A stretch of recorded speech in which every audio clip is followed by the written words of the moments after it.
This is your voiceover recording for cirrhosis of the liver. The liver sits in the right epigastric region and is enclosed in the peritoneum. A normal healthy liver will sit up underneath the right side of the rib cage. An enlarged liver will begin to encroach in the right upper quadrant where it can be palpated. The liver's main job is to filter blood coming from the digestive tract before passing it to the rest of the body. It detoxifies chemicals and metabolizes drug. As it does so, the liver secretes bile that ends up back in the intestine. The liver is responsible for over 500 functions, for example, the production of bile, which helps to carry away waste and breaks down fat in the small intestine during digestion. The liver produces certain blood proteins for blood plasma, including albumin, which acts as a volume expander. It produces cholesterol and special proteins to help carry fats through the body. It converts excess glucose into glycogen and stores it for later use. It regulates blood levels of amino acids, which forms the building blocks of protein. The liver stores iron for use in hemoglobin. If you remember, iron binds to oxygen molecules. It converts poisonous ammonia to urea. Urea can be excreted through the urine, but ammonia cannot. The liver clears the blood of drugs and other poisonous substances. It regulates blood clotting by creating clotting factors, and it resists infections by making immune factors and removing bacteria from the bloodstream. Another function of the liver is to process bilirubin. Bilirubin is the byproduct of red blood cell breakdown.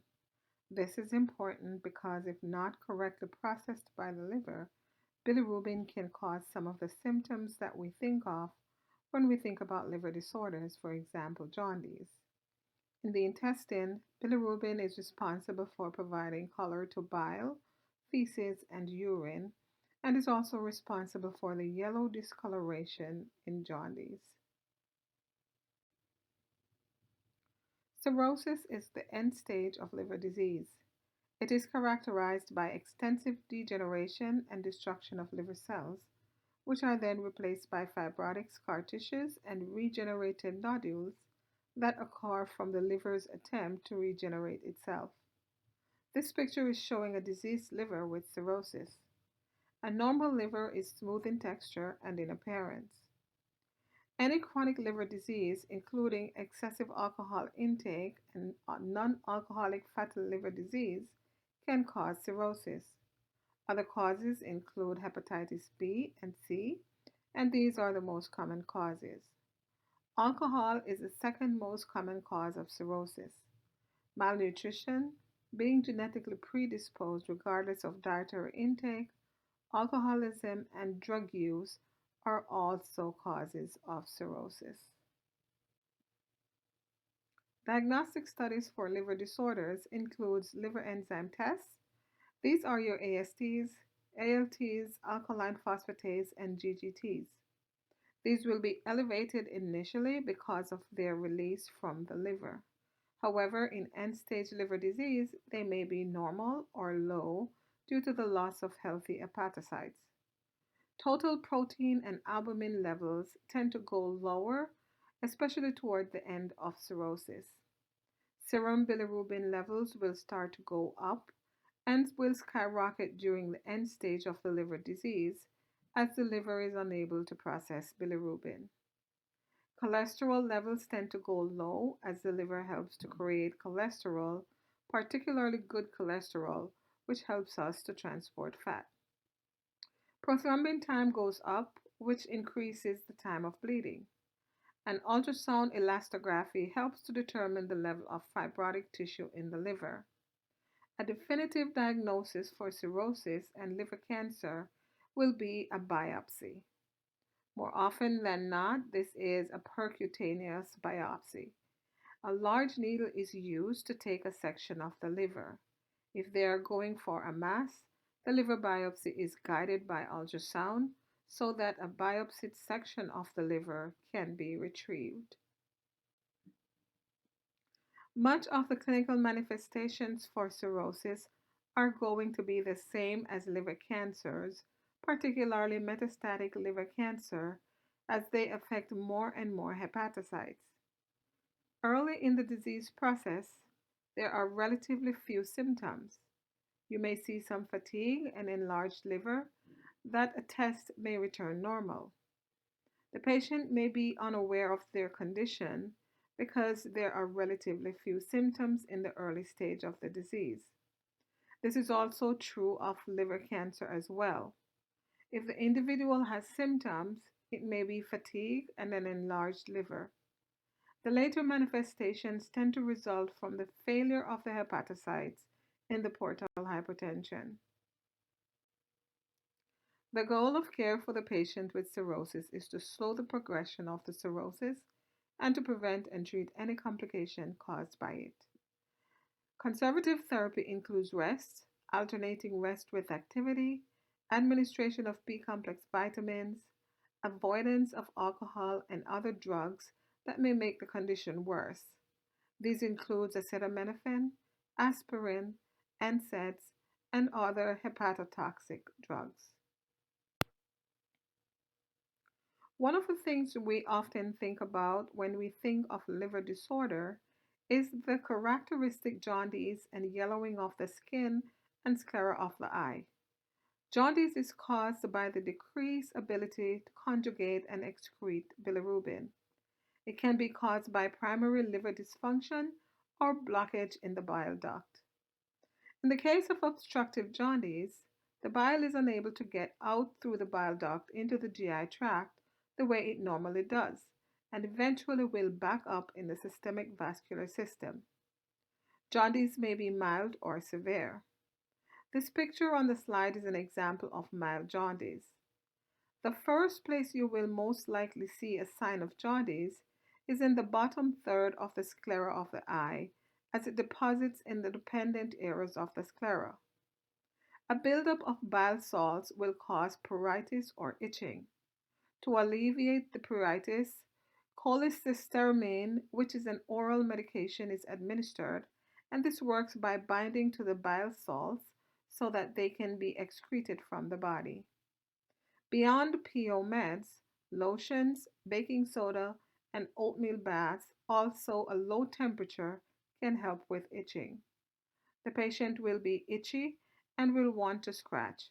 Therefore, ensure the patient's nails are kept very short so they do not disrupt the skin. Other skin issues associated with cirrhosis includes spider angiomas, which are small dilated blood vessels with bright red center points and spider-like branches. Spider angiomas can occur on the nose, the cheek, the upper trunk, neck, and shoulder. By themselves, they are unsightly but are not harmful or life threatening. Other skin conditions associated with liver disorders are palmar erythema or redness in the palm. In patients with cirrhosis and some patients with liver cancer, the liver undergoes structural changes which leads to the obstruction of blood flow in and out of the liver. Portal hypertension and varices occurs when there is an increase of blood pressure in the portal venous systems. As blood reaches the liver from the stomach, the intestines, spleen, and pancreas, it travels through the portal vein branching into the liver. Because these vessels are blocked by the scarring of the liver, blood cannot flow freely and is backed up, causing an increase in pressure that leads to the enlargement of the veins in the esophagus or the esophageal varices, in the skin of the abdomen, and veins in the rectum and anus or hemorrhoids. Portal hypertension is usually diagnosed on the basis of the clinical manifestations of ascites, confusion, and GI bleed from spontaneous rupture and hemorrhage from the varices. Liver diseases can cause a number of hematologic disorders. These blood disorders include thrombocytopenia or low blood platelet count, leukopenia or low white blood cell count, anemia or low red blood cell count, and coagulation disorders. Thrombocytopenia is caused by splenomegaly or an enlarged spleen, and an enlarged spleen usually results from portal hypertension. Coagulation problems occur as a result of the liver's inability to produce prothrombin and other essential blood clotting factors. Manifestation of coagulation problems are bleeding, example nosebleed, being easily bruised, gum bleed, also menstrual bleeding, among others. Individuals with liver disorders are at an increased risk of developing peripheral edema and ascites. Peripheral edema occurs primarily in the lower extremities and the presacral area. It can occur before, concurrently with, or after ascites development. Edema results primarily due to the reduced liver synthesis of albumin, and albumin works to keep fluid in the vascular space. If the liver is not creating enough albumin, the fluid will be leaking out into the interstitial space. Another cause of edema, and certainly another cause of ascites, is portal hypertension. The picture on this slide is showing a large abdominal girth indicative of liver disease and ascites. Ascites is the accumulation of serous fluid in the peritoneal cavity.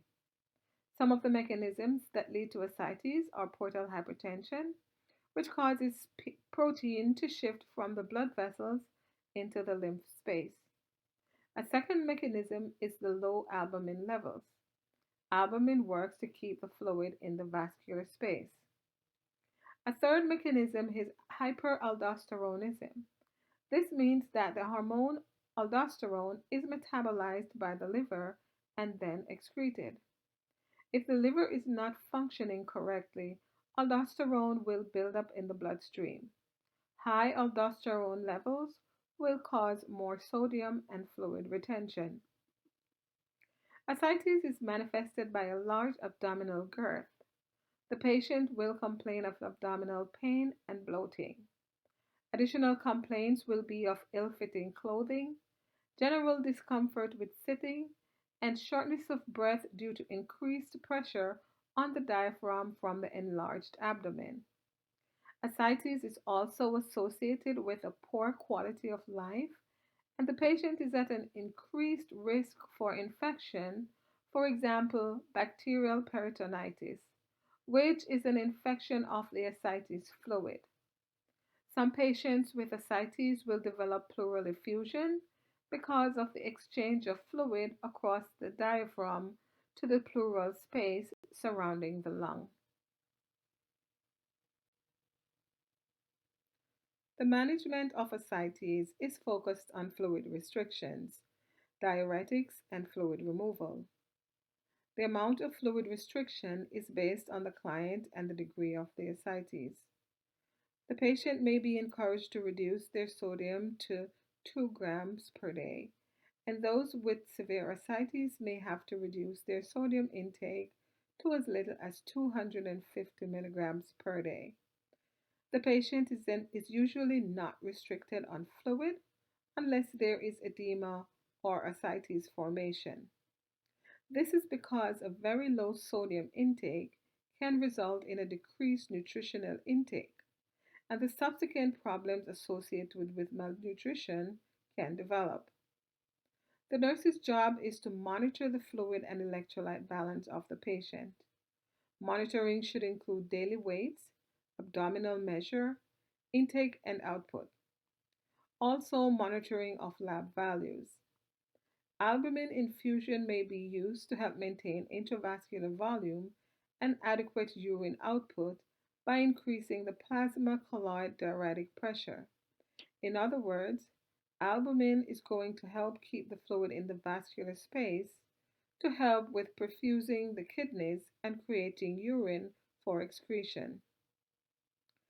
Diuretic therapy is an important part of management. Usually, a combination of drugs that works at multiple sites of the nephron is more effective than a single agent. For example, spironolactone and aldactone are effective diuretics in patients with ascites.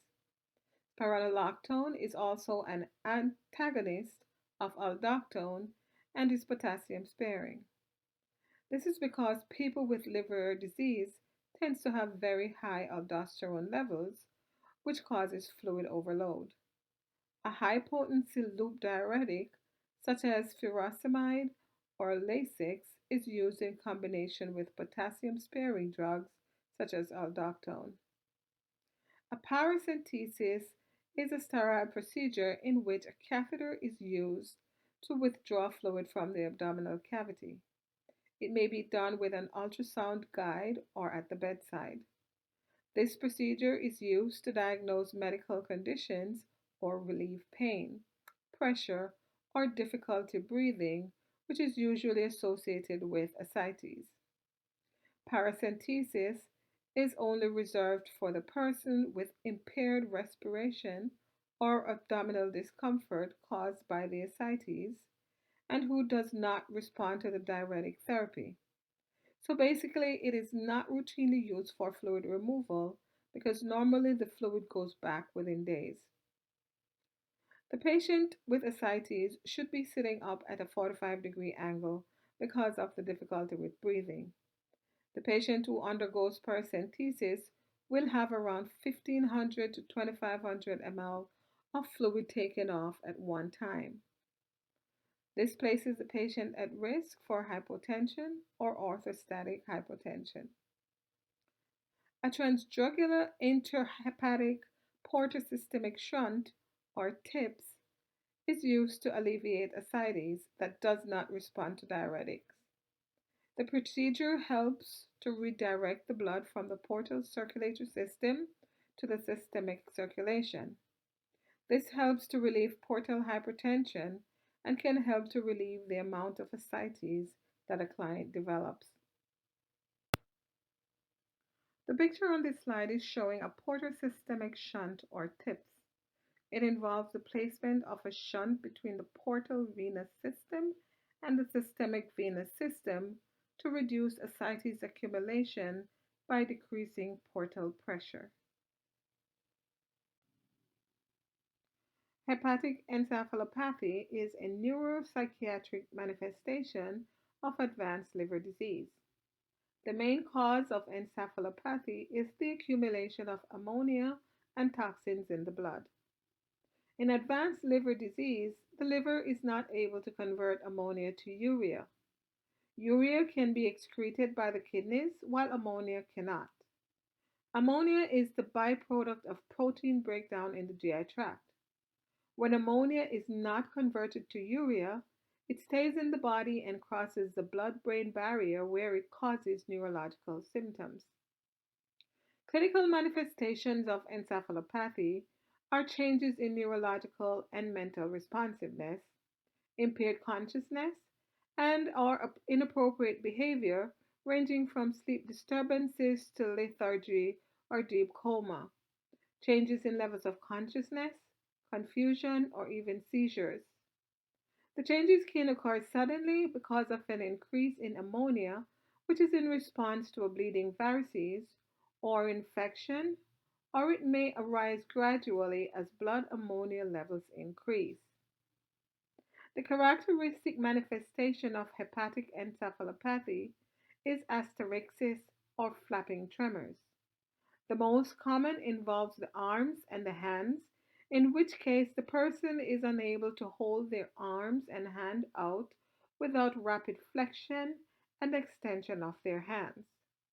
Another characteristic is impairment with writing.